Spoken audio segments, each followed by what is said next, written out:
bosi mambo vipi? Cyakoze ndiro twitsi n'iki bimeze bite? Sibyo hano wagiye kugura umuntu cyumva ngo ni icyamamare Rocky, umenye ko n'ubundi tudateze gukora iki none wagayira rimwe. Bimeze bite? Muri ihangana ndabanza mbiseguro bantu banje, ndavuga abakunzi n'abirasi bacu.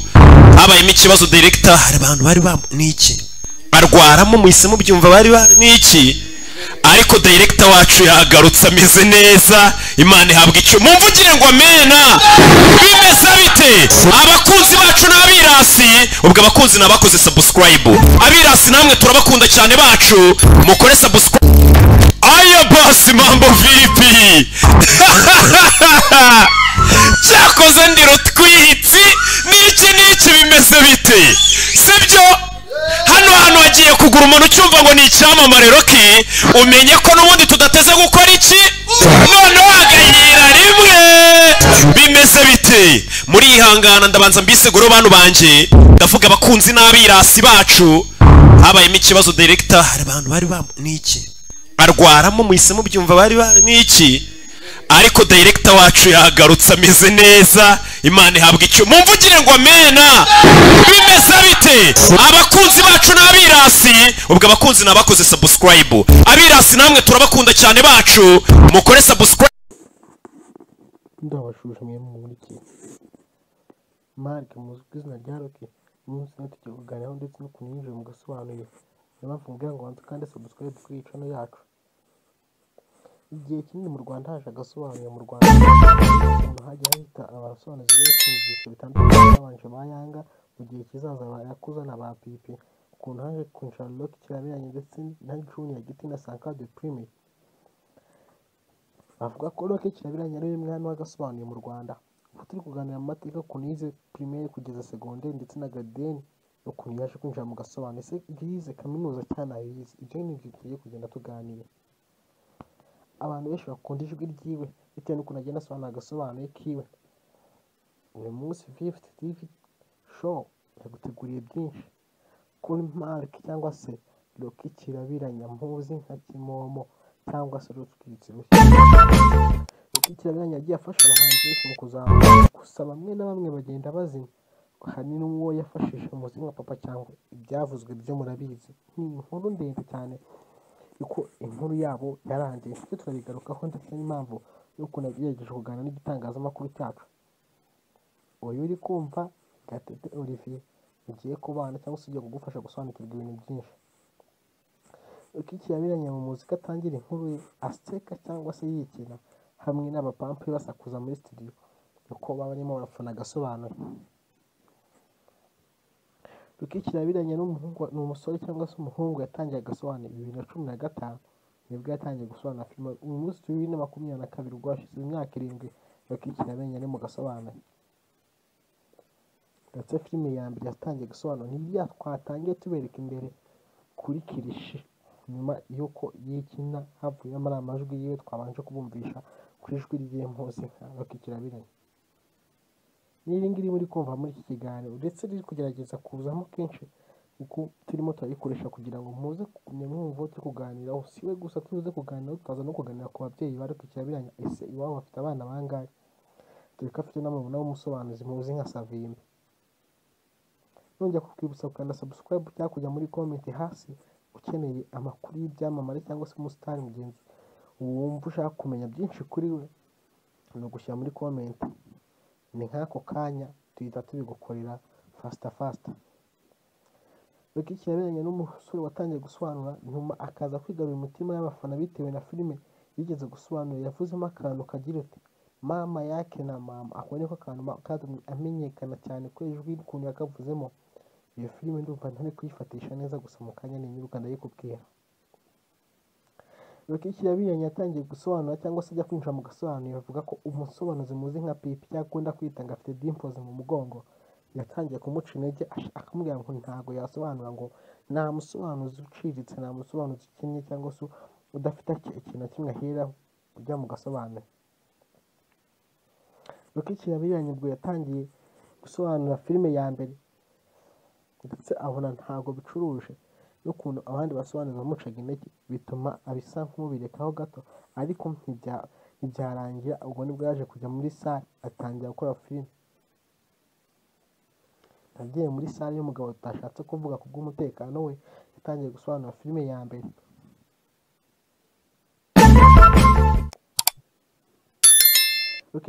Bavuga ko umusore Microjeni muzi nk'umupampe we ariwe muntu nanone watangiranye gusobanura, kuko uwo yari afite na sale, reka tunabivuge n'ubundi ni ukwamenya umuceri.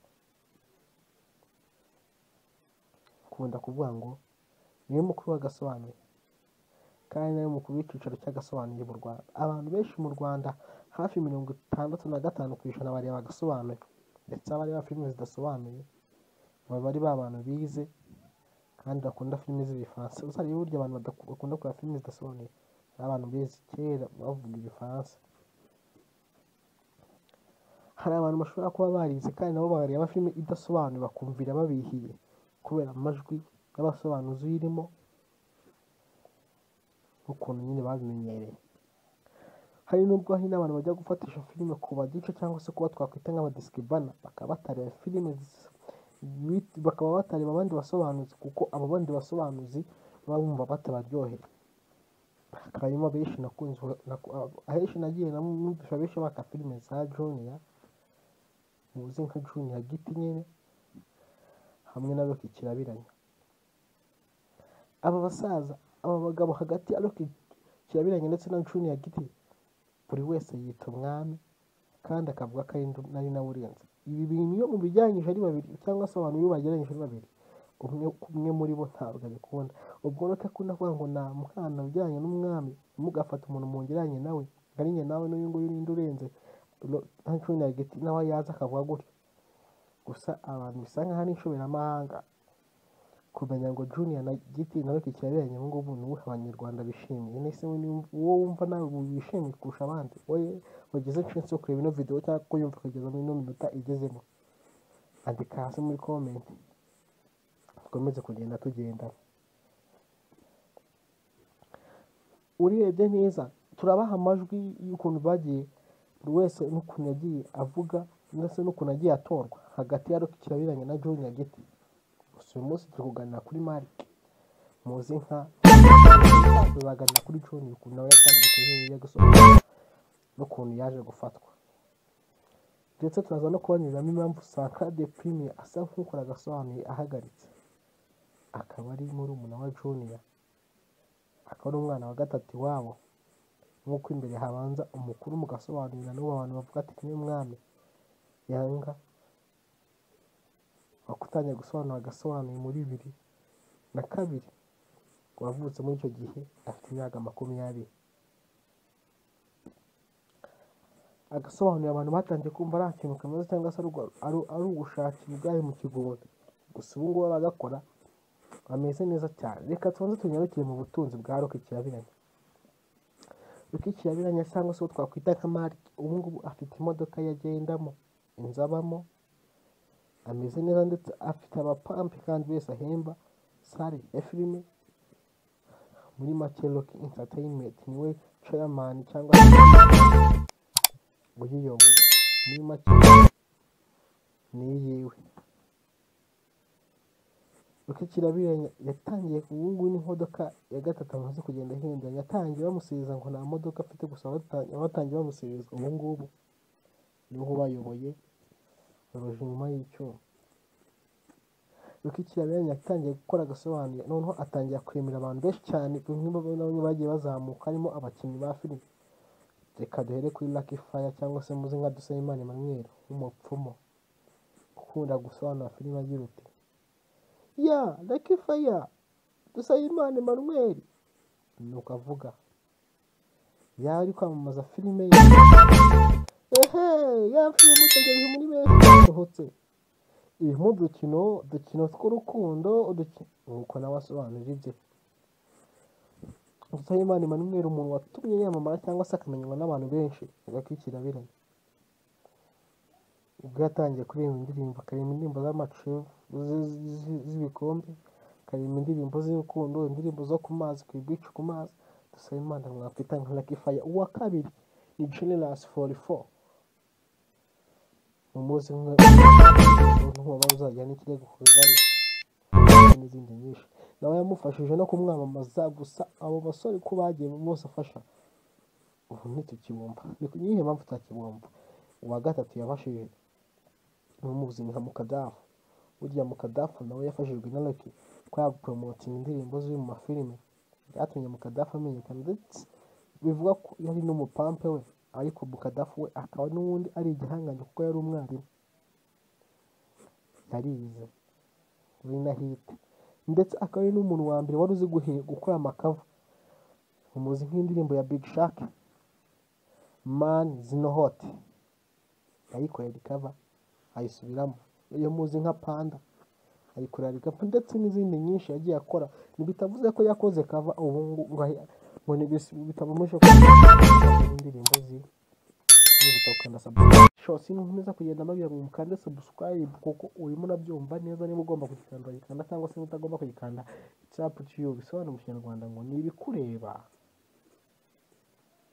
ni gatatu kiri kumva Rocky Kirabiranya yageze ku rwego rwo gushinga website yiwe ndetse imwinjiza amafaranga abantu benshi bakoresha ku buryo website yiwe ikora nka bonoma wishyura amafaranga 5,000 buri kwezi yibaza niba ifashe miliyoni 5 z'abantu bagenda bareba filime buri cyumweru ugasanga buri muntu yagiye yishyura 5,000 ibaza ufashe miliyoni 5 ufata miliyoni 5 urangiza ukube n'5,000 fata miliyoni 5 z'abantu ukube n'5,000 umbwire amafaranga arimo my friend abagabo bafite amafaranga ariko ntibajya bapfa kubigaragaza cyangwa se ngo biyemere usanga muri filime za Rocky Kirabiranya akunda gusobanura avuga ati niba uri umufana wanjye kare nakenye imbere ya mobile money yanjye ibaze kwinjiza amafaranga ayo ngayo ukongeraho agasobanuro ukora wenda mu live amapublicity ukora ndetse n'ibindi bihangano ugenda wamamaza promoting byose bigenda bikwishyura my friend ugasanga abagabo bubatse amafaranga cyangwa se bubatse kandi burya baba barakize bakiri batoya harimo abamenye ibyo ngibyo batabishobora cyane kuri Rocky Kirabiranya muzi nka Mark niwe turi kuganiraho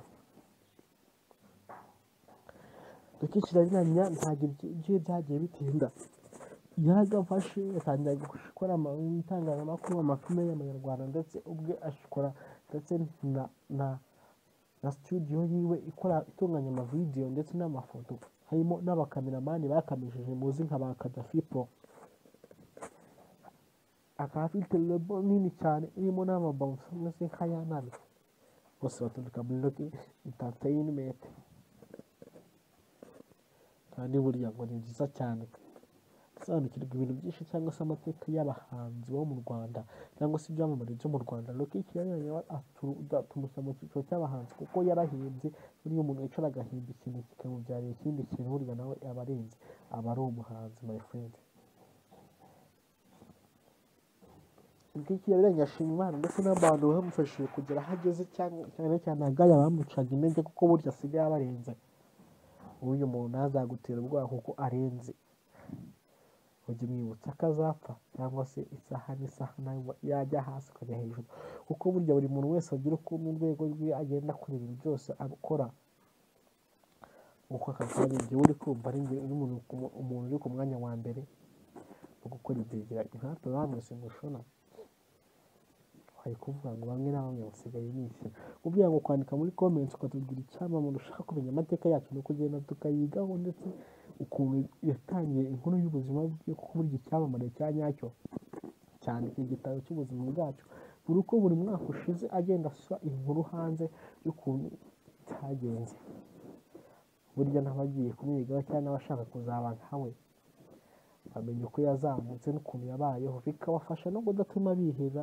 ari ugenda bibasubiza n'imbaraga bagumya gukora bavuga ati ni ugushaka ejo hazaza uyu wumva ni Gatete Olivier turacyari kumwe mu kiganiro tumenya amakuru benshi uwo turacyari kuvuga kuri Mark cyangwa se uzwi nka Rocky Kirabiranya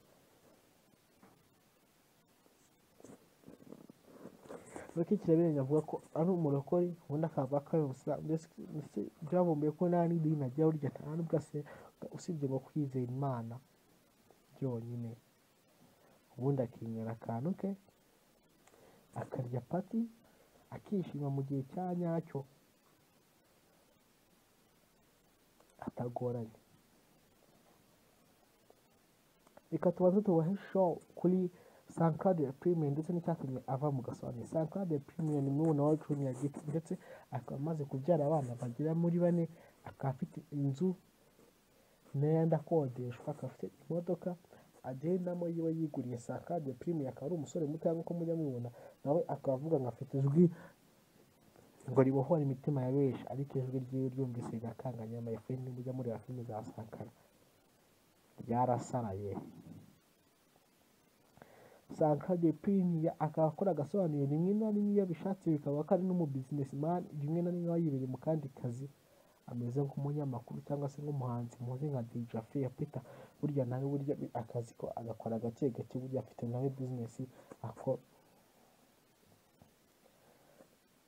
Sankara akora agafilime asobanura rimwe na rimwe iyo bimujemo nyine, gusa aba ari byiza cyane ko akandi kazi bafite so kuva mu mwuga kuko wamunaniye, ahubwo arawushoboye ndetse nta cyane kureza n'abana bakizamuka, ariko abikora gake gake. Niba muzi na filime za Sankara Premier abantu benshi barazikunda, ariko Sankara Premier mu gihe cyashize bamuzi nk'umuntu uzi kubeshya cyane, kuko afata ibintu akabigereranya hashira umwanya wakurikirana filime neza ugasanga ibyo avuze si ibyo avuze mu kanya, ugasanga filime yose ni amayobera, inzira ari amayobera. Bisobanuye ngo Sankara burya yize nabi. Ibyo ngibyo ni inkuru zigenda zivugwa mu bafana. Njye ntabwo bimburana ngo uvuge ibintu bitavuzwe, kuko tuba dukeneye kumenya ukuri kwa nyako kandi uko dutekereza. Ushaka kumbaza ibindi bibazo bya hasi muri comment, ndabaza abantu muri iyi video mukagera ko iyi minota ni bake cyane, kuko buri wese aba akunda ibintu biri hafi cyane cyangwa se ibintu bicikira kugira ngo akomeze aharye show, ariko ndakeka siko biri buze gukomeza kugenda, kuko turacyari kwa filime cyangwa se kumva ikiganiro nta kwita nka filime, kuko n'ubundi ibiganiro by'abahungu ukuntu bazamutse ni amacenga. Twari turi kuvuga abana iwabo wa Rocky Kirabiranya bafite, iwabo bafite abana bageze muri 4, gusa bazwi ni Savimbi ndetse na Rocky Kirabiranya cyangwa se twakwita nka Kimamo, kandi bose bakora akazi kamwe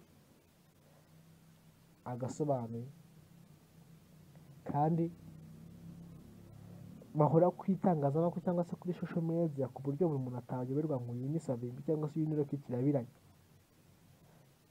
Ibyo ni ibintu bigomba kumvikana cyangwa se mu rwego rwo kumenyekana. Rocky Kirabiranya ni umuntu ufite abapampe baseza kurenza uko wabitekereza, kuko baje kugira n'ikibazo n'umunyamakuru mwakwita nkafata ku mavuta, baza kumusereza ngo afite umutwe umeze nka baro, cyane cyane Papa Cyangwe nyuma y'uburyo yo gutandukanya na Rocky Kirabiranya mu rwego rwo kugira ngo gufata ku mavuta yitwikiriza bya biganiro byiwe n'ubusesenguzi, ngo buryo aba yahaye agaciro aba yatekereje ngo ni umuhimbyi. Burya byatamye agira ikibazo na Papa Cyangwe nyuma yo kumusesenguraho ngo Rocky Kirabiranya na Papa Cyangwe ngo ibiki n'ibiki byose n'iki n'iki, atajya kuvuga ibintu atazi, biza gutuma Papa Cyangwe amutuka ngo afite umutwe w'igitunguru, atuka umugabo umuruta. Ibyo bibaho cyane, usibye kuba banakora zira staff cyangwa se guterana igamba gakuri ukagira ngo ni beef, ariko ni mu rwego rwo kugira bahatwike. Mukomeze muryoherwe na showbiz yo mu Rwanda no gutwikira n'abandi bahanze n'iki kugeza no gutwikira indirimbo, ariko burya nta rwango ruba rurimo muri biriya bikorwa byabo. Uyu nguyu uri kumva ni Gatete Olivier, mubwira ngo ndashimira buri muntu wese twagiye tubana hano kubera dutangira ikiganiro kugeza ikiganiro tugisubitse. Ubutaha tuzaza kuri Rocky tuzayesori, ntabwo tuzaza kuri Rocky, ubu tuvuye kuri Rocky Kirabiranya, ubutaha tuzaza kuri Junior Giti ndetse n'abandi basobanuzi tugenda tuganira. Nituva ku basobanuzi tugende ku bahanzi. Ubu ngubu mvuye kuri Rocky Kirabiranya ngiye kujya ku muhanzi Bruce Melody. Ntuze gucika rero, bavumwe ngo kanda subscribe kugira ngo niya uploadinga nitubona icyo kiganiro kirakoze. Ubu nubwo tugiye kuvuga Bruce Melody yatangiye akazi ke ko kuririmba ku munsi kugera ku munsi wa mbere kugeza ubu ngubu, ko byagenze, uko yinjiza imitungo afite nk'uko twabivuze aha ngaha kuri Rocky Kirabiranya. ntuze gucikwa rero. Niyo mpamvu mwe ukanda subscribe wagize icyo isi yo kureba video mwari guhugisha shose nkomeza kugenda mabwira ngo mukande subscribe kuko urimo nabyumva neza niba ugomba kugikanda yikanda cyangwa se utagomba kuyikanda icyapa cyo bisobanura mu Kinyarwanda ngo ni ibikureba ni Gatete kiri kumva Lucky Kirabiranya yageze ku rwego rwo gushinga website yiwe ndetse ininjiza amafaranga abantu benshi bakoresha ku buryo website yiwe ikora nka bonoma wishyura amafaranga 5,000 buri kwezi. Yibaza niba ifashe miliyoni 5 z'abantu bagenda bareba filime buri cyumweru ugasanga buri muntu yagiye yishyura 5,000. Ibaza ufashe miliyoni 5 ufata miliyoni 5 urangiza ukube n'5,000. Fata miliyoni 5 z'abantu ukube n'5,000 umbwire amafaranga arimo my friend. Abagabo bafite amafaranga ariko ntibajya bapfa kubigaragaza cyangwa se ngo biyemeye. Usanga muri filime za Lucky Kirabiranya akunda gusobanura avuga ati niba uri umufana wanjye kabe nakenye imbere ya mobile money yanjye ibaze kwinjiza amafaranga ayo ngayo ukongeraho agasobanuye ukora mwenda mu live amapublicity ukora ndetse n'ibindi bihangano ugenda wamamaza promoting byose bigenda bikwishyura my friend. Ugasanga abagabo bubatse amafaranga cyangwa se bubatse izina kandi burya baba barakize bakiri batoya. Harimo abamenye ibyo ngibyo batabishobora. Cyane kuri Lucky Kirabiranya muzi nka Mark niwe turi kuganiraho. Lucky Kirabiranya ntabwo ibyo byagiye bitinda yaragafashe yatangiye gukora itangazamakuru amafilime y'Abanyarwanda ndetse ubwe ashikora ndetse na studio yiwe ikora itunganya amavideo ndetse n'amafoto harimo n'abakameramani bakamishije muzi nka ba Kadafi Pro. Akaba afite lebo nini cyane irimo n'amabawusi ndetse nk'ayanani bose baturuka muri Lucky Entertainment kandi burya ngo ni byiza cyane gusobanukirwa ibintu byinshi cyangwa se amateka y'abahanzi bo mu Rwanda cyangwa se ibyamamare byo mu Rwanda. Lucky Kirabiranya tumushyira mu cyiciro cy'abahanzi kuko yarahimbye buriya umuntu yicara agahimba ikintu kikamubyarira ikindi kintu burya nawe aba arenze aba ari umuhanzi my friend. Lucky Kirabiranya ashima Imana ndetse n'abantu bamufashije kugera aho ageze cyane cyane agaya bamucaga intege kuko burya asigaye abarenze. Uyu muntu ntazagutera ubwoba kuko arenze. Ujye mwibutsa akazapfa cyangwa se isaha n'isaha nayo yajya hasi ukajya hejuru kuko burya buri muntu wese agira ukuntu urwego rwe agenda akora ibintu byose akora uko akakanya igihe uri kumva ari umuntu uri ku mwanya wa mbere wo gukora ibyo ntabwo bamwe singushona wari kuvuga ngo bamwe na bamwe basigaye bishyura ubwira ngo kwandika muri comments ukatubwira icyamamare ushaka kumenya amateka yacu no kugenda tukayigaho ndetse ukuntu yatangiye inkuru y'ubuzima bwe kuko burya icyamamare cya nyacyo cyandika igitabo cy'ubuzima bwacu buri uko buri mwaka ushize agenda asura inkuru hanze y'ukuntu cyagenze. Burya n'abagiye kumwigaho cyangwa n'abashaka kuzaba nkawe bamenye uko yazamutse n'ukuntu yabayeho bikabafasha no kudatuma biheza ari ugenda bibasubizamo imbaraga bagumya gukora bavuga ati ni ugushaka ejo hazaza. Uyu wumva ni Gatete Olivier. Turacyari kumwe mu kiganiro tumenya amakuru benshi uwo turacyari kuvuga kuri Mark cyangwa se uzwi nka Lucky Kirabiranya. Lucky Kirabiranya avuga ko ari umurokore ubundi akavuga ko ari umusilamu ndetse byavumbuye ko nta n'idini agira burya nta n'ubwo usibye ngo kwizera Imana byonyine ubundi akinyera akantu ke akarya pati akishima mu gihe cya nyacyo atagoranye. Reka tubanze tubahe show kuri Sankara Premium ndetse n'icyatumye ava mu gasobanuro. Sankara Premium ni mwana wa Junior Giti ndetse akaba amaze kubyara abana bagera muri 4 akaba afite inzu n'ayandi akodeshwa akaba afite imodoka agendamo yiwe yiguriye. Sankara Premium akaba ari umusore muto nk'uko mujya mubibona nawe akaba avuga ngo afite ijwi ngo ribohora imitima ya benshi ariko ijwi ryiwe ryumvise rigakanganya my friend mujya muri filime za Sankara ryarasaraye. Sankara Premium akaba akora agasobanuye rimwe na rimwe iyo bishatse bikaba ko ari n'umu businessman rimwe na rimwe yibereye mu kandi kazi ameze nk'umunyamakuru cyangwa se nk'umuhanzi muzi nka DJ Faya Peter, burya nawe burya akazi ko agakora gake gake, burya afite nawe business akora. Sankara akora agafilime asobanura rimwe na rimwe iyo bimujemo nyine, gusa aba ari byiza cyane kubera kandi kazi bafite, so kuva mu mwuga kuko wamunaniye ahubwo arawushoboye, ndetse nta cyane kugeza n'abana bakizamuka, ariko abikora gake gake. Niba muzi na filime za Sankara ya Premier, abantu benshi barazikunda, ariko Sankara de Premier mu gihe cyashize bamuzi nk'umuntu uzi kubeshya cyane, kuko afata ibintu akabigereranya, hashira umwanya wakurikirana filime neza ugasanga ibyo avuze si ibyo avuze mu kanya, ugasanga filime yose ni amayobera, inzira ari amayobera. Bisobanuye ngo Sankara burya yize nabi. Ibyo ngibyo ni inkuru zigenda zivugwa mu bafana, njye ntabwo bimburana ngo mvuge ibintu bitavuzwe, kuko tuba dukeneye kumenya ukuri kwa nyako kandi uko dutekereza. Ushaka kumbaza ibindi bibazo jya hasi muri comment, ndabaza abantu muri iyi video mukareba ko iyi minota ni bake cyane, kuko buri wese aba akunda ibintu biri hafi cyane cyangwa se ibintu bicikira kugira ngo akomeze aharye show, ariko ndakeka siko biri buze gukomeza kugenda, kuko turacyari kureba filime cyangwa se kumva ikiganiro, nta kwita nka filime, kuko n'ubundi ibi biganiro by'abahungu ukuntu bazamutse ni amacenga. Twari turi kuvuga abana iwabo wa Rock Kirabiranya benshi, harimo akagambane cyane cyane Junior Giti, ko ari we wagiye amucumbika mu rwego rwo kujya ashwanye na Papa Cyangwe. Ibyo Junior babimubajijeho,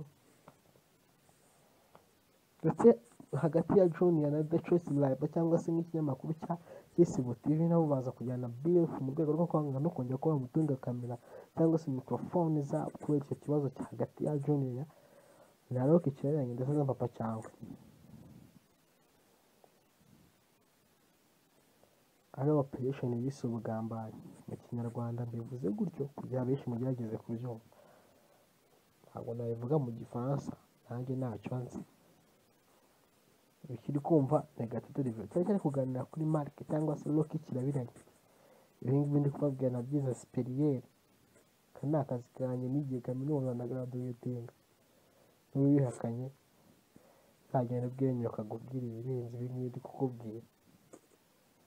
Iyi ngiyi ni Negative Review mukiri kumva, turacyari kuganira kuri Rock Kirabiranya cyangwa se Mark. Hashize imyaka 7 Rock Kirabiranya yatangiye gusobanura agasobanuye ko mu Rwanda, ndetse afata filime ziri mu Gihinde, Icyongereza, Igifaransa, Igiswahili, Icyesipanyolo, Igitaliyani, ndetse filime muri Philippine, filime zose cyangwa se ururimi rwose wakwita ko ruri hanze rwo hanze y'u Rwanda, akazisobanura akazishyira mu Kinyarwanda, ndetse ukagerageza kumva byinshi. Rock Kirabiranya akaba amaze gusobanura amasari agera mu 9 hose agenda akora amafaranga. Ayo masari tugiye kujya tubabwira. Iya mbere hano kuri Credo Huye, iya kabiri Ikinyinya muri hoteli yaho, iya gatatu mu mujyi w'i Musanze kawaga kari hoteli cyangwa se amasari 9, iya kane yagarutse Huye ahantu bita kuri Galileo Hotel, iya gatanu ni mu mujyi hagati imbere y'abantu i Kigali, mu mujyi hagati imbere y'abantu i Kigali. Iya kane ni ahantu bita i Rusizi, iya gatandatu ni ahantu bita Rusizi, iya karindwi ni ku Gisenyi ku mazi ahantu agiye gukora live, ndetse yitwaje n'abanyamakuru bagiye bamuri inyuma benshi cyane, harimo Yago, harimo Nini, harimo uwo bita Philip cyangwa se umuzi nka Jado Bagti n'abandi benshi cyane. Twari tugeze ku ya 8. Iya 8 ntabwo ni mu Rwanda, ni mu gihugu cyo mu Burundi, aho yagiye gukora live mu mujyi waho mukuru nakwita nka Bujumbura. Ni hagasobanuye ka Rock Kirabiranya ka 8 kabiri, ndetse aka 9 nako yakoreye ahantu bita Imuniga imbere y'abantu hagati, ariko kwinjira byabaga nta mafaranga kandi yabyitabirwaga n'abantu benshi. Nanjye uri kumva aka kanya nabaga nagiyeyo, nanjye ndi umufana mukuru. Turacyakomeje ikiganiro turi kuganira kuri Rock Kirabiranya, umusi uzwi nka Malik, uzwi ku izina rya Rock Kirabiranya. Aho ngaho twaba tubanyuye mu masale yagiye asobanuraho agafilime k'u Rwanda cyangwa se filime zituruka hanze ariko akazishyira mu gihugu mu kirimi cy'u Rwanda. Abantu benshi hirya no hino ku maposita bamupositinze, kandi kuko ngo ni umuntu ufite ijwi ariko ukunda gushyiramo ubuntu bw'uburyarya, ufite amatarme menshi cyane kandi agenda aryoheye abantu, kuko Rock Kirabiranya usibye n'abaturage basanzwe n'abayobozi bamwe na bamwe baramureba. Aka kanya mu majwi yakusanyijwe mu bihembo byinshi byagiye bitangwa, Rock Kirabiranya tubona ko ari umusobanuzi wa kabiri ufite ibihembo byinshi. Uwa mbere ari Junior Giti, ariko urebye amajwi y'ukuntu batorwa bigenda ari hasi hejuru, bigenda hasi ari hejuru hese. Murabizi mu gihe ibihembo biheruka gutangwa The Choice Live, Rock Kirabiranya ndetse yatwaye igikombe birangira gihaye na Papa Cyangwe, kuko yagitwariye rimwe na Juno Kizigenza muzi nka Rutwitsi ruzi. Icyo gikombe bavuga ko Rock yagitwaye, Juno Kizigenza atwaye cyari icya Papa Cyangwe, gusa siko byagenze kuko Juno Kizigenza yaracyegukanye kandi ngo yari yagikoreye. Uyu mwumva ni Gatete Olivier guturuka kuri 5th TV show. Kugira ngo kanda subscribe ugikomeze gukurikirana amakuru y'ibyamamare hanze hirya no hino mu Rwanda, gospel, secular ndetse n'ibindi byinshi, ababyinnyi traditionnel ndetse na modern. Uguhaye amakuru ni Gatete Olivier wabyigiye muri kaminuza akagraduatinga akambara imyenda ari kuguha amakuru yizewe. Ntukeneye ibirenze ibi ngibi wumva atari ibyo, genda ubwiranye ukabigusobanurira. Cya kivugo cyane gikomeza kugenda mbabwira, biba byatuvunnye cyane gufata amakuru nk'aya tukagenda tukayakusanya kugira tuze tuyabagezeho 100% afite ubuziranenge, ku buryo n'uwo turi kuvugaho nta kibazo byamugiraho. Ariko ugasanga nkawe urimo uranyima subscribe, urimo urayinyima kandi ngo uzayirye mu birayi. Nta kibazo, mwibutsa ko twese tuzapfa n'ubundi nta myaka 100.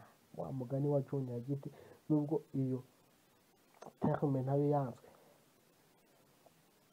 nta myaka 100 ni imvugo y'ibyihebe. Nta Gikwe ni imvugo y'ibyihebe. Rero nose ni amaterme yagiye azanwa n'abasobanuzi.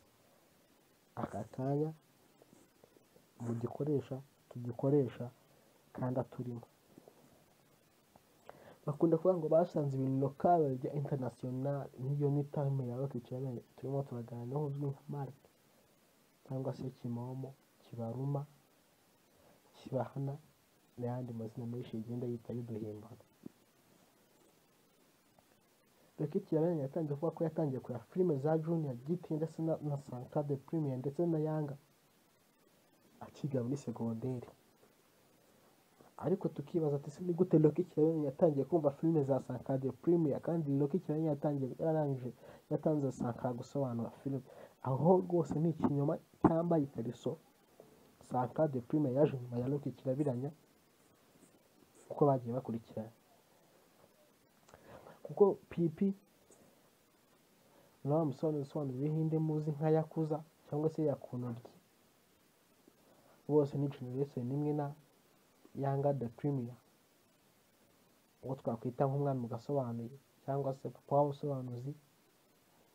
Akaba ari abasobanuzi benshi bagenda basobanura amafilime menshi, gusa bamwe na bamwe tutagenda dukunda. Tugiye kubwira urutonde rw'abasobanuzi ubu ngubu bari mu gasobanuye, ntabwo ariko bose turi kubavuga kuko bose siko bazwi, ahubwo benshi uko biyitirira akazi ari ukubyishakisha. Niyo mpamvu usanga abaturage bamwe na bamwe bagenda banga filime, kuko hari abafata filime nziza bakayipfobya bakagira filime mbi cyane. Hari abasobanura bakagira ngo ni ishwanga cyangwa se abana bari kwitoza kuvuga. Reka tubahe ku rutonde rw'abasobanuzi. Ku mwanya wa mbere turasanga tuganiraho Mark cyangwa se Junior Giti. Rock Kirabiranya number 2, Sankade Premier 3, Savimbi uwo mwakwita nka senior cyangwa se nyiri kwifasha umwana mwiza usobanura ibihinda ko abantu bakanyurwa. Senior nawe yatangiye filime ejo bundi muri corona nibwo yatangiye gusobanura filime, ariko nawe ni ukuvuga ngo filime yifashemo cyane cyane filime zirimo action itabere cyangwa se idasondetse. Aravuga koko akagira ngo ni isandi cyangwa se arashagirwa acometse kuri moteri. Twikomereza tugeze kuri senior bo turagera ko bita Didier, dusanga uwo bita Yakuza, dusanga uwo bita Pipi, dusanga uwo bita hari undi njya ngo ni Big Creator. N'abasobanuzi ni benshi, hari abitwa ba Fred, aho ngo harimo uwitwa Fred noneho usobanura nk'ikigori cy'ibya ngo ndabivuze umuceri ndawumene, mujye musobanura ibyo mwize. Nawe niba umuntu ugenda unaniga ati ntabwo uzi gusobanura rwose, izo ni comment ndi gusoma hano mu bafana bagiye banyandikira kugira ngo tujye tubabwiza ukuri, kugira bajye baduha ibintu byiza, kuko nibyo tuba dukeneye, gufata umwanya wacu tukaza tukabareba. Ntabwo ariko tuba dukeneye cyangwa se tuba twabuze ibyo tuvuga. Uyu kumva ni Gatete Olivier, gutika kuri Fifth TV show mwira ukanda subscribe, nta gihombo kirimo. Muri iki gihugu cy'u Rwanda cyangwa se kuri iyi si usanga 30 cyangwa se 32, hagati ya 30 na 32% abagore cyangwa se igitsina gore cyo gikunda filime, cyane cyane zino filime za emotion, love story ndetse n'izindi filime zigiye ziteye agahinda, cyane cyane ziganisha ku rukundo. Usanga iyo bareba filime rero wakubita nako harimo n'ikigabo gifite ijwi ribi, ni ibintu byumvikana. Ku gitsina gore bakunda abantu bafite amajwi meza y'amabogari, number 1 urugero nkanjye uri kumva ahangaha, niyo mpamvu bansari bakunda batanzi, niyo mpamvu mubwiye ngo aho muri mwese mufata kabisa. Uyu wumva ni Gatete Olivier, gutuga kuri Show TV, kugira ngo kanda subscribe kuri no channel kugira ngo ukomeze wumve ibintu byinshi tugiye tugacyari kuganira kuri Marike cyangwa se movie nka Loki, Kirabiranya, Kimombo, Kibaruma n'ayandi mazina menshi bagiye bamwita. Loki Kirabiranya yakomeje gukora filime ndetse akora amakampani atarashinga Loki Entertainment.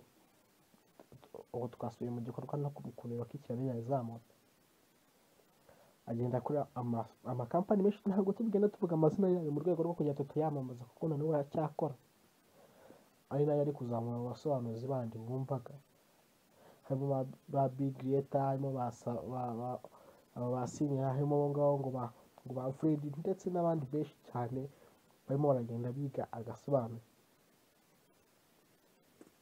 Yakomeje kugenda akora amakampani, amafilime yakigakurisha ku masede, akazishyira kuri CD akazicuruza,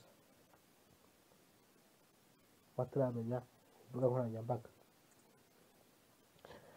Loki Kirabiranya yavuze ko yakoze nk'imyaka igera muri 3 ubwo yatangiye kumenyekana, agatangiye kwikorera, agashinga Loki Entertainment ndetse agatangira no gukora ubwe, kugeza ko ngo ageze ku rwego rushimishije cyane, cyangwa se rutuma arenze, ageze ku mwanya noneho abajyanye n'abandi ba star barenze, kandi ibintu tundi bituma abona n'akantu kagaragara. Afite website yitwa agasobanuye.com cyangwa se agasobanuye.com. Hari igihe usanga hano bagiye kuvuga ngo ni agasobanuye.com, oya ni agasobanuye.com cyangwa ngavuga agasobanuye.com, ya don't cyangwa se don't ni akadomo kajya hagati y'agasobanuye na com. Loki Kirabiranya ubwe yivugira ko amafaranga abona mu gasobanuye cyangwa se yinjiza kuri page ari amafaranga menshi cyane, se cyangwa ku ma website cyangwa se ku mbuga nkoranyambaga ziwe ari menshi cyane, ku buryo adakenera amafaranga ya YouTube. Kandi ko kuzareba amafilime yose asohoye ntabwo ajya yaploadinga kuri YouTube, si ibyo ko hano mu partnership cyangwa se umufatanyabikorwa wiwe washize ushinga channel yitwa agasobanuye.com kuri YouTube, mu rwego rwo kugira ngo ajye yaploadingaho izo filime. Gusa izo filime zirebye nazo usanga zitujuje ubuziranenge, kuko ari amafilime mashyashya, ugasanga ari amafilime ya kera atabona. Uwo ngo mubwire ngo nawe nafata urutoki kuko asondeka abanyarwanda. Ibyiza byose wabisanga ahangaha kuri Fifth TV, ugasiga umwanya ukandika show ndetse ugakanda subscribe. Hariho ikirangantego cya 50 kugira ngo nudakanda subscribe ahangaha nta n'ahandi hantu uzayikanda, amaboko nashaka azaveho. Abantu benshi bamaze kumenya ubwenge ku buryo batajya kuryama batarareba kuri ino channel, kuko iyi channel ni y'ubwenge wallahi. Ubu ngubu uri kumva nyiri kubabwira ni Gatete Olivier guturuka kuri iyi channel, uri kumva ibiganiro byinshi kugira ngo amakuru y'abasitari bose ndetse yaba ari abasitari bapfuye abariho benshi cyane urasanga ahangaha kuri ino YouTube channel. Ubu ngubu nicyo gikorwa dutangiye mu rwego rwo kujya tujya agasobanuro karyoshye hagati ya Rock Entertainment gufatanya na Gatete Entertainment. Urumva ni ibintu bigiye gutundana bikahita biba fire, ni mwoto ibyo bita mu gifaransa ngo Imana ihimbazwe. Ikomeza ikiganiro tuve muri joke, uko ryana joke ni nziza, urakabikora ikiganiro ukanyuzamo ukaganiza n'abantu, kuko abantu benshi burya iyo urebye ugasanga umuntu burya umusanga ari umuntu, kandi umuntu burya ni umuntu. Urebye neza rero wazasanga abantu burya ari danje. Abantu ni abantu my friend. Iyo nguyu kumva ni Gatete nkanjye wabyigiye gukora ibiganiro cyangwa gukurikirana amateka, byamvunye cyane ku buryo ntiyo kureba umuntu bazi ikintu ugasanga umuntu ari kugosoza ibyo ashatse, burya ntuzamurenganye kuko burya ni umuntu kandi burya ni umuntu my friend. Umuntu ahinduka nk'agaca, agahinduka nk'ikirere, kandi burya wabivuze neza, umunyarwanda yavuze neza ati umuntu ni mugari, inyamaswa yabwiye indi ati jya utinya umuntu, kuko burya umuntu ikintu cyose avuze yagishyira mu kuri. Umuntu ngo wavumbuye indabyo zaka inyamaswa zibyita. Niyo mpamvu nkubwira ngo umuntu ni umuntu. Twisuye mu kiganiro kuri Mark cyangwa se uwo muzi nka Rock Kirabiranya, turi kuganiraho uyu munsi kugira ngo tumenye byinshi kuri we. Uyu nguyu ukiri kumva ni Gatete Olivier guturuka kuri 50. Aya basi mambo vipi? Cyakoze ndiro twihitsi n'iki bimeze bite? Sibyo? Hano wagiye kugura umuntu cyumva ngo ni icyamamare Rocky, umenye ko n'ubundi tudateze gukora iki? None wagayira rimwe. Bimeze bite? Muri ihangana ndabanza mbiseguro bantu banje, ndavuga abakunzi n'abirasi bacu. Habayemo ikibazo director, hari abantu bari niki barwaramo muhisemo byumva bari niki, ariko director wacu yagarutse ameze neza. Imana ihabwa icyo mumvugire ngo amena. Bimeze bite? Abakunzi bacu n'abirasi, ubwo abakunzi nabakoze subscribe, abirasi namwe turabakunda cyane bacu, mukore subscribe. Aya basi mambo vipi? Cyakoze ndiro twihitsi n'iki bimeze bite? Sibyo? Hano wagiye kugura umuntu cyumva ngo ni icyamamare Rocky, umenye ko n'ubundi tudateze gukora iki? None wagayira rimwe. Bimeze bite? Muri ihangana ndabanza mbiseguro bantu banje, ndavuga abakunzi n'abirasi bacu. Habayemo ikibazo director, hari abantu bari niki barwaramo muhisemo byumva bari niki, ariko director wacu yagarutse ameze neza. Imana ihabwa icyo mumvugire ngo amena. Bimeze bite? Abakunzi bacu n'abirasi, ubwo abakunzi nabakoze subscribe, abirasi namwe turabakunda cyane bacu, mukore subscribe. Ndabashuje mwe muri iki Mark muzi izina rya Rocky, umunsi natujya kuganiraho ndetse no kunyinjira mu gasobanuye. Niyo mpamvu mbwira ngo wanze kandi subscribe kuri iyi channel yacu. Igihe kinini mu Rwanda haje agasobanuye mu Rwanda, umuntu hajya hita abasobanuzi benshi mu byiciro bitandukanye, babanje ba Yanga, mu gihe kizaza bayakuza na ba Pipi, ukuntu haje kunshana Rock Kirabiranya ndetse na Junior Giti na Sanka de Prime. Bavuga ko Rock Kirabiranya ari umwana w'agasobanuye mu Rwanda. Turi kuganira mu mateka ukuntu yize primaire kugeza secondaire ndetse na garden, ukuntu yaje kwinjira mu gasobanuye, se yize kaminuza cyane ayize. Ibyo ni ibyo tugiye kugenda tuganira. Abantu benshi bakunda ijwi ryiwe bitewe n'ukuntu agenda asobanura agasobanuye kiwe. Uyu munsi 50 TV show yaguteguriye byinshi kuri Mark cyangwa se Rock Kirabiranya muzi nka Kimomo cyangwa se Rutwitsi. Rock Kirabiranya yagiye afasha abahanzi benshi mu kuzamuka, gusa bamwe na bamwe bagenda bazima hari n'uwo yafashije muzi nka papa cyangwa ibyavuzwe byo murabizi, ni inkuru ndende cyane uko inkuru yabo yarangiye, tujye turabigarukaho ndetse n'impamvu y'ukuntu yagerageje kuganira n'igitangazamakuru cyacu. Uyu uri kumva Gatete Olivier ugiye kubana cyangwa se ugiye kugufasha gusobanukirwa ibintu byinshi. Uko ikirabiranya mu muzika atangira inkuru ye aseka cyangwa se yikina hamwe n'abapampe basakuza muri studio uko baba barimo barafana agasobanuye. Uko ikirabiranya ni umusore cyangwa se umuhungu yatangiye agasobanura 2015 nibwo yatangiye gusobanura filime. Uyu munsi 2022 ubwo hashize imyaka 7 uko ikirabiranya ari mu gasobanuye. Ndetse filime ya mbere yatangiye gusobanura n'ibya twatangiye tubereka imbere kuri kirishi nyuma y'uko yikina havuyemo ari amajwi yiwe twabanje kubumvisha ku ijwi ry'impuzi nka ikirabiranya. N'iri ngiri muri kumva muri iki kiganiro ndetse riri kugerageza kuzamo kenshi uko turimo turayikoresha kugira ngo muze kumenya mwumva turi kuganiraho. Siwe gusa tuze kuganira, tukaza no kuganira ku babyeyi bari ku kirabiranya. Ese iwabo bafite abana bangahe? Dore ko afite n'umuntu w'umusobanuzi muzi nka Savimbi. Nongera kukwibutsa gukanda subscribe cyangwa kujya muri comment hasi ukeneye amakuru y'ibyamamare cyangwa se umusitari mugenzi wumva ushaka kumenya byinshi kuri we, ni ugushyira muri comment. Ni nk'ako kanya tuhita tubigukorera fast. Uko ikirabiranya n'umusore watangiye gusobanura nyuma akaza kwigarurira umutima y'abafana bitewe na filime yigeze gusobanura. Yavuzemo akantu kagira ati mama yake na mama. Ako niko kantu katumye amenyekana cyane ko ijwi n'ukuntu yakavuzemo. Iyo filime ndumva ntari kuyifatisha neza, gusa mu kanya ninyiruka ndayikubwira. Uko ikirabiranya yatangiye gusobanura cyangwa se ajya kwinjira mu gasobanuro, bavuga ko umusobanuzi muzi nka Pipi cyangwa akunda kwita ngo afite dimples mu mugongo yatangiye kumuca intege, akamubwira ngo ntago yasobanura, ngo nta musobanuzi uciriritse, nta musobanuzi ukennye cyangwa se udafite ikintu na kimwe aheraho ujya mu gasobanuro. Uko ikirabiranya ubwo yatangiye gusobanura filime ya mbere ndetse abona ntago bicuruje n'ukuntu abandi basobanuzi bamucaga intege, bituma abisa nk'ubirekaho gato, ariko ntibyarangira. Ubwo nibwo yaje kujya muri sale atangira gukora filime. Yagiye muri sale y'umugabo tutashatse kuvuga ku bw'umutekano we, yatangiye gusobanura filime ya mbere.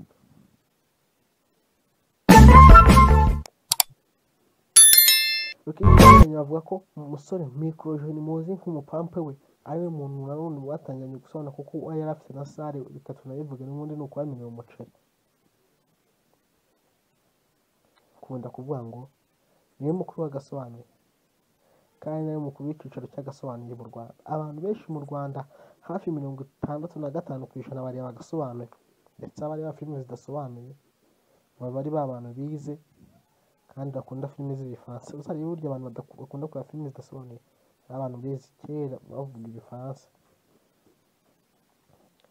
Hari abantu bashobora kuba barize kandi nabo bareba filime idasobanuye bakumvira babihiye kubera amajwi y'abasobanuzi uyirimo n'ukuntu nyine babimenyereye. Hari n'ubwo hari n'abantu bajya gufatisha filime ku badice cyangwa se kuba twakwita nk'abadiskibana, bakaba batareba filime bakaba batareba abandi basobanuzi, kuko abo bandi basobanuzi baba bumva batabaryohera. Hanyuma benshi ahenshi nagiye numvisha benshi baka filime za Junior muzi nka Junior Giti nyine hamwe na Rocky Kirabiranya. Aba basaza, aba bagabo hagati ya Rocky Kirabiranya ndetse na Junior Giti, buri wese yita umwami kandi akavuga ko ari nawe urenze. Ibi bintu iyo mubijyanyije ari babiri cyangwa se abantu iyo bageranyije ari babiri, umwe muri bo ntabwo abikunda. Ubwo rero akunda kuvuga ngo nta mwana ujyanye n'umwami, mugafata umuntu mungeranye nawe ngari njye nawe n'uyu nguyu ninde urenze. Nta Junior Giti nawe yaza akavuga gutyo. Gusa abantu bisa nk'aho ari inshoberamahanga kumenya ngo Junior na Giti nawe Kirabiranya ubu ngubu ni uwuhe abanyarwanda bishimiye. Nese wowe wumva nawe wishimiye kurusha abandi, wowe wagize chance yo kureba ino video cyangwa kuyumva kugeza muri ino minota igezemo, andika hasi muri comment dukomeze kugenda tugenda. Urebye neza turabaha amajwi y'ukuntu bagiye buri wese n'ukuntu yagiye avuga ndetse n'ukuntu agiye atorwa hagati ya Rocky Kirabiranya na Junior Giti. Gusa uyu munsi turi kuganira kuri Mark muzi nka tuzaganira kuri Junior ukuntu nawe yatangiye kujya gusohoka n'ukuntu yaje gufatwa, ndetse turaza no kubanyiriramo impamvu Sankara Premier asa nk'ukora agasobanuye ahagaritse, akaba ari murumuna wa Junior, akaba ari umwana wa gatatu iwabo, nk'uko imbere habanza umukuru mu gasobanurira n'ubu abantu bavuga ati kimwe mwami yanga wakutangiye gusobanura agasobanuye muri 2002 wavutse muri icyo gihe afite imyaka 20. Agasobanuye abantu batangiye kumva ari ikintu kamaze cyangwa se ari ugushakira ubwayo mu kigunda, gusa ubu ngubu abagakora bameze neza cyane. Reka tubanze tunyarukire mu butunzi bwa Rock Kirabiranya. Rock Kirabiranya cyangwa se twakwita nka Mark, ubu ngubu afite imodoka yagendamo, inzu abamo, ameze neza ndetse afite abapampe kandi wese ahemba, sale ya filime. Muri make Rock Entertainment niwe chairman cyangwa uyiyoboye, muri make ni yiwe. Rock Kirabiranya yatangiye ubu ngubu n'imodoka ya gatatu amaze kugenda ahinduranya, yatangiye bamusiriza ngo nta modoka afite, gusa batangiye bamusiriza ubu ngubu niho bayoboye baroje inyuma y'icyuma. Rock Kirabiranya yatangiye gukora agasobanuye, noneho atangira kwemera abantu benshi cyane bamwe bagiye bazamuka, harimo abakinnyi ba filime. Reka duhere kuri Lucky Fire cyangwa se muzi nka Dusabimana Emmanuel w'umupfumu ukunda gusobanura filime agira uti ya Lucky Fire Dusabimana Emmanuel, nuko avuga yari kwamamaza filime ye, ya filime mutegereje muri benshi yasohotse, irimo udukino tw'urukundo, nuko nawe asobanurira ibye. Dusabimana Emmanuel umuntu watumye yamamara cyangwa se akamenywa n'abantu benshi. Rock Kirabiranya ubwo yatangiye kuririmba indirimbo, akaririmba indirimbo z'amacu z'ibikombe, akaririmba indirimbo z'urukundo, indirimbo zo ku mazi, ku beach ku mazi. Dusabimana mwakwita nka Lucky Fire. Uwa kabiri ni Generous 44, umuzi nk'uwo bazajya n'ikirego ku igare n'izindi nyinshi, nawe yamufashije no kumwamamaza. Gusa abo basore ko bagiye bose afasha ubu ntitukibumva, niyihe mpamvu tutakibumva. Uwa gatatu yabashije n'umuzi nka Mukadafu. Burya Mukadafu nawe yafashijwe na Rock kwa gupromoting indirimbo ziri mu mafilime, byatumye Mukadafu amenyekana, ndetse bivuga ko yari n'umupampe we, ariko Mukadafu we akaba n'ubundi ari igihangange kuko yari umwarimu, yarize uri na hit, ndetse akaba ari n'umuntu wa mbere wari uzi gukora amakava. Umuzi nk'indirimbo ya Big Shark Man Zino Hot ayikorera ikava ayisubiramo, iyo muzi nka Panda ayikorera ikava, ndetse n'izindi nyinshi yagiye akora. Ntibitavuze ko yakoze kava ubu ngo bitabumuje ko indirimbo ziwe n'ubutokana subscribe. Shose nkomeza kugenda mbabwira ngo mukande subscribe kuko urimo nabyumva neza, niba ugomba kugikanda cyangwa se utagomba kugikanda. It's up to you. Bisobanura mu Kinyarwanda ngo ni ibikureba. Ni igatatu kiri kumva. Rock Kirabiranya yageze ku rwego rwo gushinga website yiwe, ndetse imwinjiza amafaranga abantu benshi bakoresha, ku buryo website yiwe ikora nka bonoma, wishyura amafaranga 5,000 buri kwezi. Yibaza niba ifashe miliyoni 5 z'abantu bagenda bareba filime buri cyumweru, ugasanga buri muntu yagiye yishyura 5,000. Ibaza ufashe miliyoni 5, ufata miliyoni 5 urangiza ukube n'5,000. Fata miliyoni 5 z'abantu ukube n'5,000, umbwire amafaranga arimo. My friend, abagabo bafite amafaranga ariko ntibajya bapfa kubigaragaza cyangwa se ngo biyemere. Usanga muri filime za Rock Kirabiranya akunda gusobanura avuga ati niba uri umufana wanjye kabe nakenye imbere ya mobile money yanjye, ibaze kwinjiza amafaranga ayo ngayo, ukongeraho agasobanuye ukora mwenda mu live, amapublicity ukora, ndetse n'ibindi bihangano ugenda wamamaza promoting, byose bigenda bikwishyura. My friend, ugasanga abagabo bubatse amafaranga cyangwa se bubatse izina, kandi burya baba barakize bakiri batoya. Harimo abamenye ibyo ngibyo batabishobora. Cyane kuri Rock Kirabiranya muzi nka Mark niwe turi kuganiraho.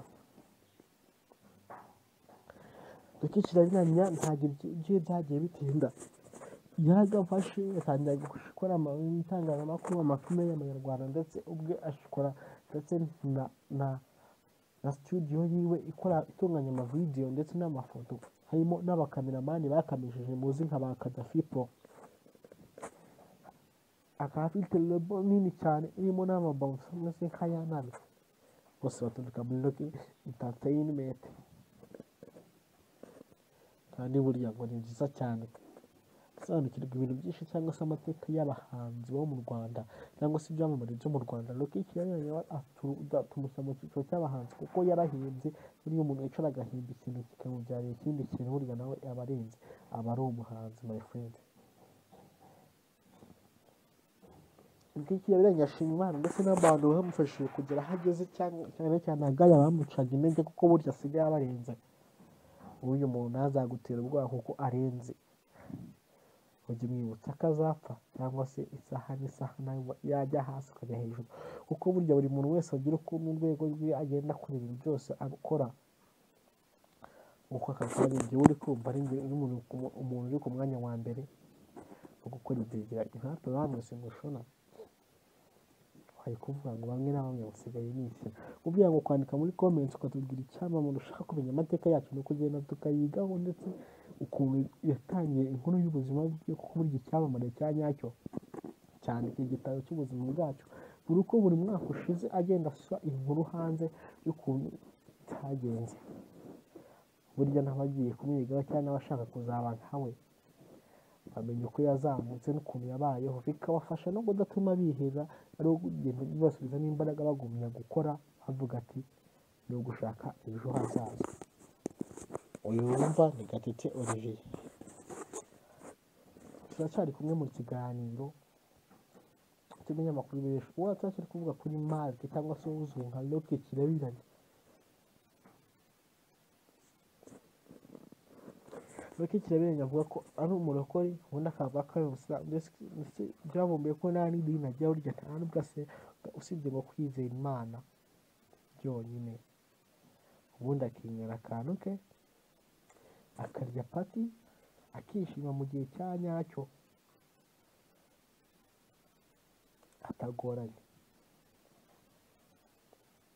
Reka tubanze tubahe show kuri Sankara Premium ndetse n'icyatumye ava mu gasobanuro. Sankara Premium ni mubona wa Junior Giti, ndetse akaba amaze kubyara abana bagera muri 4, akaba afite inzu n'ayandi akodeshwa, akaba afite imodoka agendamo yiwe yiguriye. Sankara Premium akaba ari umusore muto nk'uko mujya mubibona, nawe akaba avuga ngo afite ijwi ngo ribohora imitima ya benshi, ariko ijwi ryiwe ryumvise rigakanganya my friend. Mujya mureba filime za Sankara ryarasaraye. Sankara Premium akaba akora agasobanuye rimwe na rimwe iyo bishatse bikaba ko ari n'umu businessman, rimwe na rimwe yibereye mu kandi kazi ameze nk'umunyamakuru cyangwa se nk'umuhanzi muzi nka DJ Fair Peter. Burya nawe burya akazi ko agakora gake gake, burya afite nawe business akora. Sankara akora agafilime asobanura rimwe na rimwe iyo bimujemo nyine, gusa aba ari byiza cyane ko akandi kazi bafite, so kuva mu mwuga kuko wamunaniye, ahubwo arawushoboye ndetse nta cyane kugeza n'abana bakizamuka, ariko abikora gake gake. Niba muzi na filime za Sankara Premium abantu benshi barazikunda, ariko Sankara Premium mu gihe cyashize bamuzi nk'umuntu uzi kubeshya cyane, kuko afata ibintu akabigereranya, hashira umwanya wakurikirana filime neza ugasanga ibyo avuze si ibyo avuze mu kanya, ugasanga filime yose ni amayobera, ibizirange ari amayobera. Bisobanuye ngo Sankara burya yize ibyo ngibyo ni inkuru zigenda zivugwa mu bafana. Njye ntabwo mburana ngo uvuge ibintu bitavuzwe, kuko tuba dukeneye kumenya ukuri kwa nyako kandi uko dutekereza. Ushaka kumbaza ibindi bibazo bya hasi muri comment, ndabaza abantu muri iyi video mukareba ko iyi minota ni bake cyane, kuko buri wese aba akunda ibintu biri hafi cyane cyangwa se ibintu bicikira kugira ngo akomeze aharye show, ariko ndakeka siko biri buze gukomeza kugenda, kuko turacyari kwa filime cyangwa se kumva ikiganiro, nta kwita nka filime, kuko n'ubundi ibi biganiro by'abahungu ukuntu bazamutse ni amacenga. Twari turi kuvuga abana iwabo wa Rock Kirabiranya bafite, iwabo bafite abana bageze muri 4, gusa bazwi ni Savimbi ndetse na Rock Kirabiranya cyangwa se twakwita nka Kimamba, kandi bose bakora akazi kamwe agasobanuye, kandi bahora ku itangazamakuru cyangwa se kuri social media ku buryo buri muntu atayoberwa ngo iyi ni Savimbi cyangwa se iyi ni Rocky Kirabiranya. Ibyo ni ibintu bigomba kumvikana cyangwa se mu rwego rwo kumenyekana.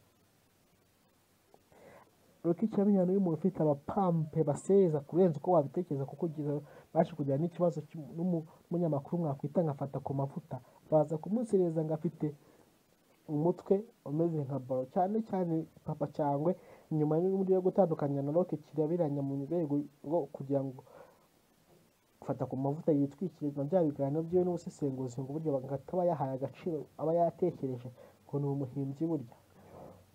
Byatumye agiranye ikibazo na Papa Cyangwe nyuma yo kumusesenguraho ngo Rocky Kirabiranya na Papa Cyangwe ngo ibiki n'ibiki byose n'iki n'iki, atajya kuvuga ibintu atazi biza gutuma Papa Cyangwe amutuka ngo afite umutwe w'igitunguru, atuka umugabo umuruta.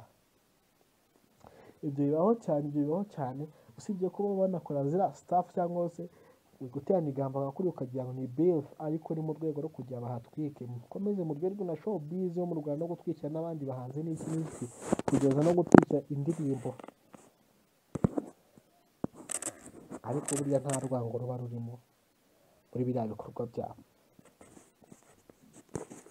Uyu nguyu uri kumva ni Gatete Olivier, mubwira ngo ndashimira buri muntu wese twagiye tubana hano kubera dutangira ikiganiro kugeza ikiganiro tugisubitse. Ubutaha tuzaza kuri Rocky tuzayesori, ntabwo tuzaza kuri Rocky ubu tuvuye kuri Rocky Kirabiranya, ubutaha tuzaza kuri Junior Giti ndetse n'abandi basobanuzi tugenda tuganiraho. Nituva ku basobanuzi tugende ku bahanzi. Ubu ngubu mvuye kuri Rocky Kirabiranya ngiye kujya ku muhanzi Bruce Melody. Ntuze gucika rero, bamvuye ngo kanda subscribe kugira ngo niya-uploadinga nitubona icyo kiganiro kirakoze.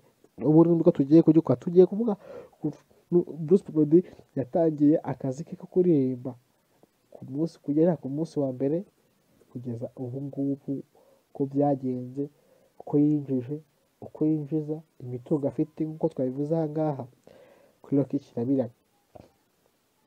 Ntuze gucikwa rero, niyo mpamvu mwe ukanda subscribe ugize icyo yo kureba video, mwari guhumugisha shose nkomeza kugenda mbabwira ngo mukande subscribe kuko urimo urabyumva neza. Niba ugomba kugikanda uragikanda, cyangwa se utagomba kugikanda it's up to you. Bisobanura mu Kinyarwanda ngo ni ibikureba. Ni Gatete kiri kumva. Rocky Kirabiranya yageze ku rwego rwo gushinga website ndetse imwinjiza amafaranga abantu benshi bakoresha ku buryo website yiwe ikora nka bonoma, wishyura amafaranga 5,000 buri kwezi. Ibaze niba ifashe miliyoni 5 z'abantu bagenda bareba filime buri cyumweru, ugasanga buri muntu yagiye yishyura 5,000. Ibaze ufashe miliyoni 5, ufata miliyoni 5 urangiza ukube n'5,000.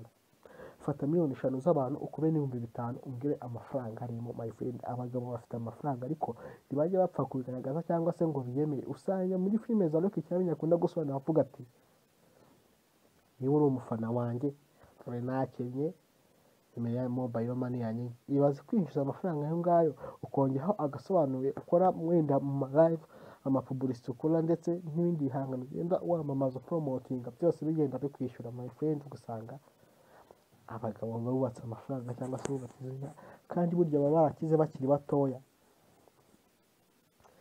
Harimo abamenye ibyo ngibyo batabishobora. Kiracyari kuri Rocky Kirabiranya muzi nka Mark, niwe turi kuganiraho. Rocky Kirabiranya ntabwo ibyo byagiye bitinda, yaragafashe yatangira gukora itangazamakuru, amafilime y'Abanyarwanda ndetse ubwe ashikora ndetse na studio yiwe itunganya amavideyo ndetse n'amafoto, harimo n'abakameramani bakamishije muzi nka ba Kadafi Pro.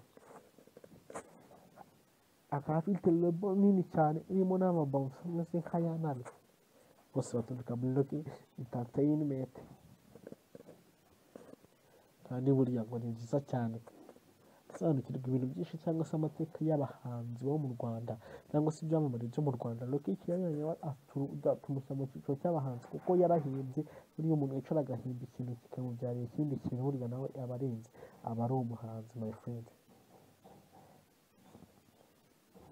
Rocky Kirabiranya ashima Imana ndetse n'abantu bamufashije kugera aho ageze, cyane cyane agaya bamucaga intege kuko burya asigaye abarenze. uyu muntu ntazagutera ubwoba kuko arenze, ujye umwibutsa ko azapfa cyangwa se isaha n'isaha nawe yajya hasi ukajya hejuru, kuko burya buri muntu wese agira uko mu rwego rwe agenda akora ibintu byose akora. Uko aka kanya igihe uri kumva ari umuntu uri ku mwanya wa mbere wo gukora ibyegeranyo, natwe bamwe singushona bari kuvuga ngo bamwe na bamwe basigaye nishyira, kugira ngo kwandika muri comments ukatubwira icyamamare ushaka kumenya amateka yacu, no kugenda tukayigaho, ndetse ukuntu yatangiye inkuru y'ubuzima bwe, kuko burya icyamamare cya nyacyo cyandika igitabo cy'ubuzima bwacu, buri uko buri mwaka ushize agenda asa inkuru hanze y'ukuntu cyagenze. Burya n'abagiye kumwigaho cyangwa n'abashaka kuzaba nkawe bamenya uko yazamutse n'ukuntu yabayeho, bikabafasha no kudatuma biheza, ari ugenda bibasubizamo imbaraga bagumya gukora, bavuga ati ni ugushaka ejo hazaza. Uyu wumva ni Gatete Olivier, turacyari kumwe mu kiganiro cy'umunyamakuru benshi, uwo turacyari kuvuga kuri Mark cyangwa se uzwi nka Rocky Kirabiranya.